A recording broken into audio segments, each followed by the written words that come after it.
coming into two Paddocks Winery now. For those of you who ever want to come visit here, there's no signage.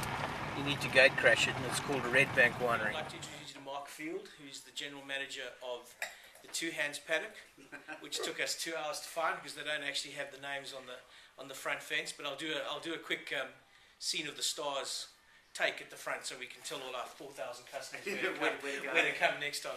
One of the debates that we're looking at on this trip is the longevity of a target Pinot, and we've looked at some pretty special examples in the last 48 hours, but Mark's very generously agreed to open up an 03. Mark, maybe you want to talk about 03 as a vintage here, sure, and why this is going to be of interest to us. This I'm pouring as a 2003 first paddock, so it's a single vineyard wine from our oldest vineyard in the Gippsland Valley. For 2003, I mean 2002 was the vintage that was raved about as launching Central Otago on the Pinot map. Yeah. But my take on it is I actually think 2003 is a much more true to form vintage for Central Otago. It's a little bit more restrained.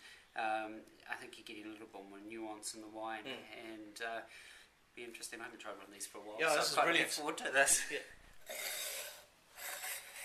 So for me, it's got a lot of wet earth, organic kind of action going. Cameraman's allocation. Mate, what do you think of in the nose?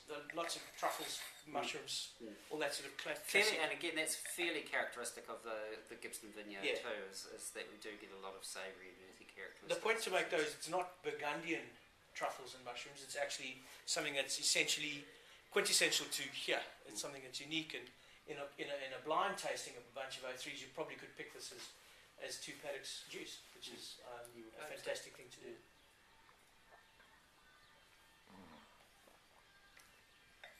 Amazing texture, amazing fullness and richness, and the spicy characteristic is the thing that I like the most about that.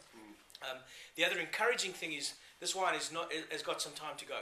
There's no question that this wine is not lying down to sleep at all. There's a lot of good fire, beautiful acid in it still, so definitely got a couple more years in it. So at the end of the day, don't worry too much about what the wine critics say. If you like it, just drink it. Cheers. Cheers. So of this lineup of Pinots from '97, that would be your first vintage. Yeah.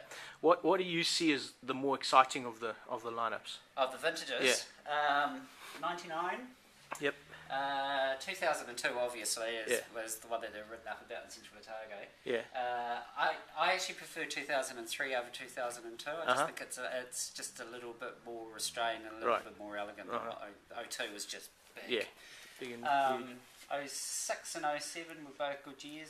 06. Well, 07's the one that everyone gets excited about. Some of the wine riders. So I really like 07. 08, I think the jury's still out on 08 at this stage. And what's your view on 08, 09? Because we're getting differences of opinion on that.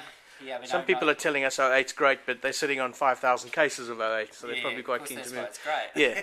So 2009, this entire vineyard was frosted, so we did about 600 cases. Oh, okay, so volume's not going to be a... Yeah, so we're not not saying much about 2009.